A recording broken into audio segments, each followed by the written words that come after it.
Are pastors cheating you out of your money when you give?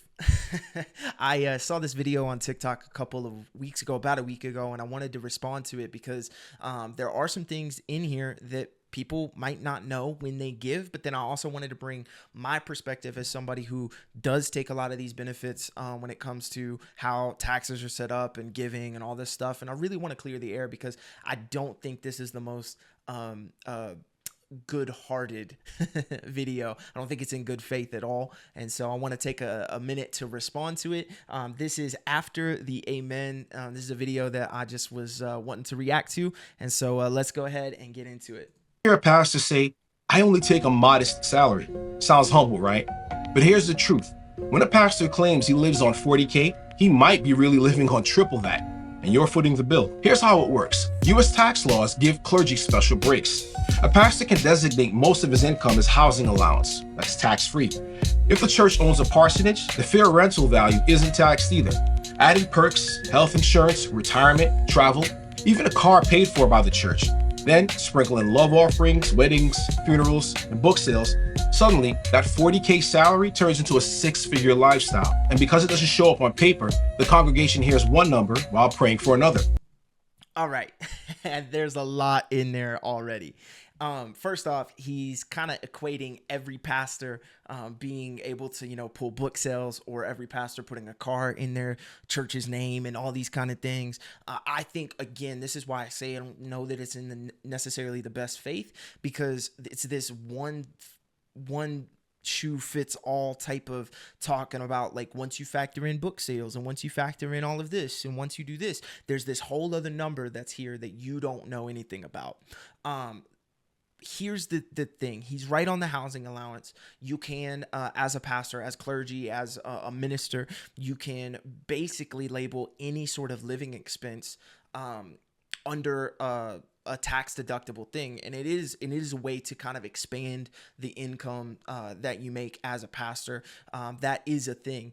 It's a totally different filing in the way that you file for taxes. Most people file like W-2s or even like W-4s, and so he's right on that. And a lot of pastors do benefit from that. But yeah, it's talking about cars. I don't know of any pastor that has a car in the church's name. I don't know of that happening around, and certainly not everybody has book sales and different things like that. As a matter of fact, the mega church pastors that are selling books oftentimes will donate or forego their church salary in order to make ministry happen, and a lot of them will only live on their book sales. Say what you want about guys like Joel Osteen, but like, he doesn't take money from the church. He buys or he lives off of the means of his book sales, and obviously he's a successful author. He's got a lot of different other forms of income through kind of his motivational speech and that kind of stuff. I think there was like an 8-ball or whatever at one point, but like, he's not taking a salary from the church. So even in those instances, a lot of these guys are foregoing on some of those benefits that they could have as a pastor. Likewise, there also are some pastors that do take advantage of this. Kenneth Copeland is one of them.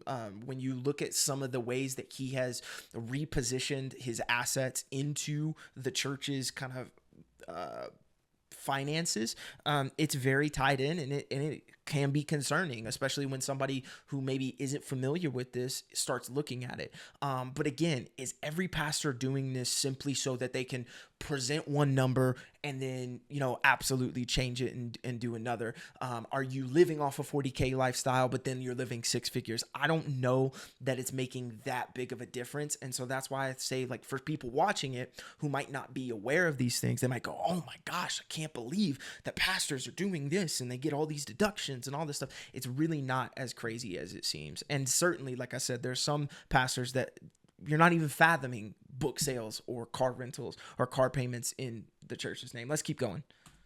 That's not transparency, that's gaslighting. The next time you hear, I only take a modest salary, remember, it's not just about the paycheck. It's about the perks, the allowances, and the system designed to keep you from asking questions. Follow for more breakdowns on church, money, power, and how spiritual gaslighting really works.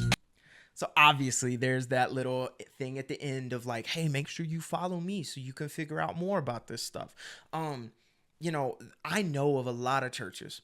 And I know this isn't everyone. There are plenty of spiritual leaders that can hide behind a lot of these things. And I think that is wrong.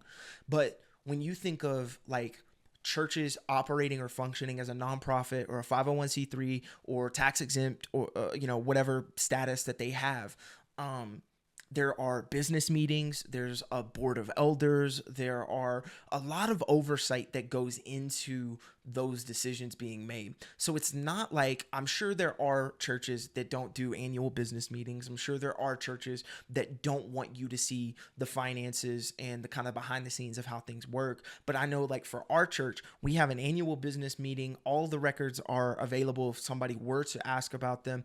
They're easily, there's a lot of transparency. I don't think that it's quite as murky as he's trying to make it seem in this video about that. And I hate these kind of videos because it brings this perception that every single church is like this. Just because this church might be, a little funky with their finances, just because this pastor might be benefiting off of some things, maybe inappropriately, that means that the church around the corner is also doing this too. And I just don't believe that.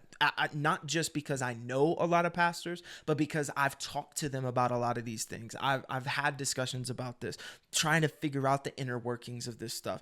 It's not as murky as he's trying to make it seem. He's trying to make it seem like spiritual leaders are always trying to swindle you, trying to keep a system, as he says, that's designed to keep you from stop asking questions or not asking questions. I don't agree with that. If you've ever sat in one of these business meetings, if you've ever been a part of one of these things, you would know how transparent they are. Now, you can make a case like, do we need more business meetings? I don't know.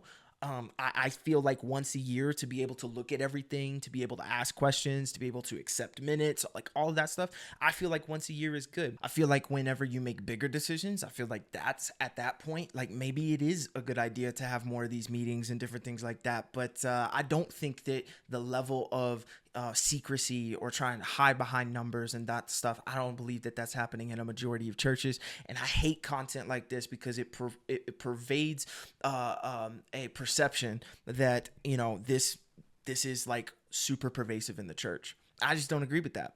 And so let me know, have you attended church business meetings? Are you familiar with some of these tax exempt statuses that ministers can file for? Are you familiar with the way that this stuff works? How transparent is your church? Let me know in the comments. I would love to hear from you. Have a great rest of your day.